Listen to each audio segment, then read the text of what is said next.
राजस्थान विधानसभा चुनाव का शंखनाद हो चुका है। अजमेर उत्तर से जहां कल भाजपा ने अपना नामांकन दाखिल किया, लेकिन कांग्रेस ने अभी तक अपना कोई भी प्रत्याशी घोषित नहीं किया है। तो निर्दलीय के तौर पर कुंदन वैष्णव आज अपना नामांकन दाखिल करने पहुंच चुके हैं। कुंदन वैष्णव से बातचीत करेंगे कि क्या रूपरेखा के साथ वो अपना चुनाव लड़ रहे हैं, किस रूपरेखा को लेकर आप चुनाव लड़ रहे हैं, निर्दलीय के तौर पर प्रत्याशी के रूप में आप नामांकन दाखिल कर रहे हैं। देखिए, सबसे पहली बात तो निर्दलीय ही आजाद है भैया, है ना। न किसी के अभाव में जीता हूँ, न किसी के प्रभाव में जीता हूँ, न किसी के दबाव में जीता हूँ। कुंदन वैष्णव जीता है तो अपने प्रभाव में जीता है। पब्लिक के वोट है, पब्लिक के वोट से एक नेता चुन के आता है। आपने देखा होगा 9 जनों के बीच में भी पब्लिक ने निर्दलीय कुंदन वैष्णव को जिताया है। आज वार्ड नंबर 6 सबसे गंदे वार्ड की श्रेणी में आता था नागफणी, आज सबसे अच्छे वार्ड की श्रेणी में आता है। तो ये मत समझिए कि ये सिंबल होगा ना तो वही काम कर सकता है। निर्दलीय पे विश्वास रखिए, कारण निर्दलीय किसी के दबाव में नहीं करता, वो सिर्फ पब्लिक का सर्वेंट होता है।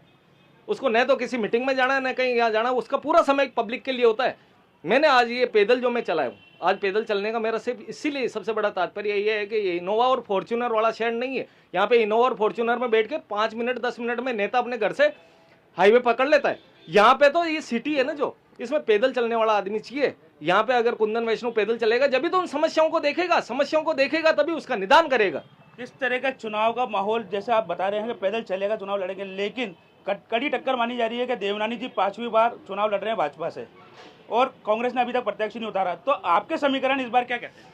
देखिए, मैं बताऊं, देवनानी जी से तो त्रस्त हो गई है जनता, है ना। अब ये संगठन की दुहाई दे के, कमल के फूल की दुहाई दे के, अरे भाई विधायक चुनाव में मोदी जी का नाम आप यूज कर रहे हो। आपने 20 साल में देवनानी जी ने क्या किया है? देवनानी जी अपना नाम लेके जावे ना जनता के बीच में कि देवनानी लड़ रहा हो, देवनानी ने जनता के लिए ये क्या किया है, तो वो बात रखे ना। लेकिन वो अभी भी भ्रमित कर रहे हैं जनता को।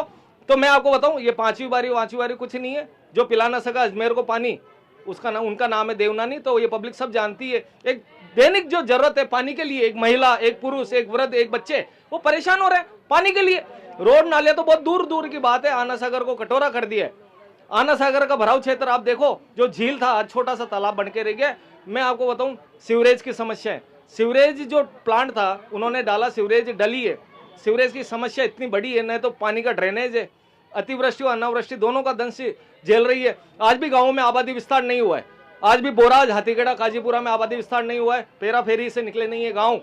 आज भी गाँव में लाइट नहीं है। महिलाओं के लिए जब रात में निकलती है तो खंभों पे लाइट नहीं है, न तो बोराज में, न हाथीगढ़ा में, न काजीपुरा में, न अजयसर में, न खरेकड़ी में, न माकड़वाली में, न लोहागढ़ में। तो 20 साल में देवनानी जी ने आखिर किया क्या? निर्दलीय आप भी चुनाव लड़ रहे हैं, निर्दलीय आपके सामने और भी बहुत से चुनावी संघर्ष है। तो इस चुनावी संघर्ष को किस तरह से निपटाएंगे, क्योंकि आप अकेले निर्दलीय नहीं है, उत्तर विधानसभा में निर्दलीयों की संख्या दिन ब दिन बढ़ती जा रही है। देखिए, क्या है, ये सच्चाई और ये हकीकत है कि पूरे अजमेर जानती है कि बड़े लोगों से टकराने की हिम्मत अगर किसी में है तो कुंदन वैष्णव में है। कुंदन वैष्णव ही टकराया इन बड़े बड़े, ये नैनो जो छोटी सी कार है ना, ये बड़ी बड़ी फॉर्च्यूनर से टकराने की हिम्मत रखती है। तो अब जब देखिए, एक किसान होता है ना, वो बाढ़ बनाता है, पाल बनाता है, निनाण करता है, खरपतवार हटाता है। तो जब वो उम्रे कट जाते हैं ना, उम्रे मतलब थोड़ी सी हरियाली, तो वो देख के 4-5 नेता आए हैं। लेकिन ये फसल है ना, भगवान ईश्वर वो सत्य है और सत्य को जिताएगा। तो जिसने फसल बोई है वही काटेगा। आप जिस तरह से आप कह रहे हैं चुनाव पूरा लड़ना है, कहीं बीच में बैठने की बात कहीं आ सकती है? अरे तो अभी तक बैठा क्या? अभी तक भी आप समझो, यहाँ तक भी अगर पहुंचाऊ ना तो ये बाबा की कृपा और ये जिगरे का कमाल है भैया। नहीं तो देखो, कुंदन वैष्णव बहुत छोटा आदमी है, बहुत फकीरी आदमी है। उसके ऊपर कितना बड़ा दबाव आया होगा, कितने दबाव आए होंगे, कितने फोन आए होंगे, कितने जने घर पे आए होंगे। लेकिन घर है, अतिथि देवो भव है। उनको चाय पिलाई, भोजन कोई जिमा तो भोजन जिमाया। लेकिन उनको मैंने ये कहा, अजमेर उत्तर को अगर कोई चमकाएगा ना तो बाबा का पुत्र चमकाएगा। जो गरीब का और मध्यम वर्गीय का जीवन स्तर ऊंचा उठाएगा अजमेर उत्तर में, तो कुंदन वैष्णव उठाएगा। अगर एक फोन पे किसी के काम करने की शैली अगर है किसी की भी, तो मुझे पता है वो मेरी है। कारण मैं रात की 24 घंटे मेरा फोन चालू रहता है। 8 बजे बाद में कई जनों के फोन स्विच ऑफ हो जाते हैं, लेकिन कुंदन वैष्णव का फोन आधी रात को भी है ना, आप करके देख लेना, आपके पास कुंदन वैष्णव दौड़ के चला आएगा। तो ऐसा आदमी चाहिए जो जमीनी आदमी। क्या मानते हैं, किस तरह की जो बड़ी टक्कर अभी तक सामने आई है कि इतने सालों का जो विधायक रहे, उनको किस तरह की टक्कर आप इस चुनाव में दे सकते हैं? देखिए, सबसे पहली बात तो है ना, मैंने एक हमारे शिवाजी महाराज और महाराणा प्रताप जी कहते थे कि युद्ध में जाने से पहले अपने शस्त्र कभी भी सामने वाले को दिखाओ मत। तो मैंने सभी को ये कहा, भैया अपने अपने घर में रहो, दीपावली के पहले, दीपावली 12 तारीख की, आज ही पटाखे छुड़ाने से कोई मतलब नहीं है। दीपावली जिस दिन होगी उस दिन पटाखे छुड़ाए जाएंगे। स्ट्रेटेजी इतनी बढ़िया है। और जो आम पब्लिक है ना, वो कुंदन वैष्णव के साथ है। मध्यम वर्गीय परिवार कुंदन वैष्णव के साथ है। सिर्फ समाज का चुनाव नहीं है, समाज के अध्यक्ष का चुनाव नहीं है। आप ये मत देखो कि यार ये हमारे समाज का है ना, उस आदमी को आगे लाओ, हमारे समाज के उस आदमी के आगे लाओ। अरे 36 समाज है, 37 कौम जो भी है, उनके सबको साथ लेके चलने वाले आदमी को लाके आगे लेके आओ। शीश के श्याम जी, धड़के देव जी और पगलिया के रामदेव जी है। मैं आपको विश्वास दिलाता हूँ, कुंदन महीना, 1 महीना तो ऐसा समय होता है भादवे का, जो पूरे महीने भंडारे पे रहता है भैया। हर एक आदमी वहां पे आता है, अजमेर की जनता वहां पे आती है।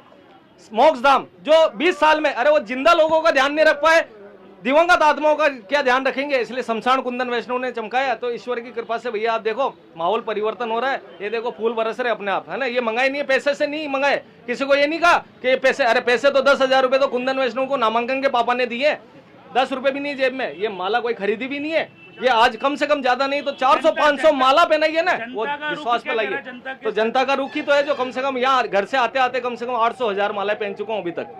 जिस तरह से कुंदन वैष्णव ने कहा है कि जनता का सपोर्ट भी उनको पूरे तरह से मिल रहा है, लेकिन जनता किसको चुनती है, जनता अपना प्रतिनिधि किसको बना के विधानसभा भेजेगी, ये तय होगा 3 दिसंबर को जब मतगणना होगी। डेजर्ट एक्सप्रेस के लिए पीयूष गोयल।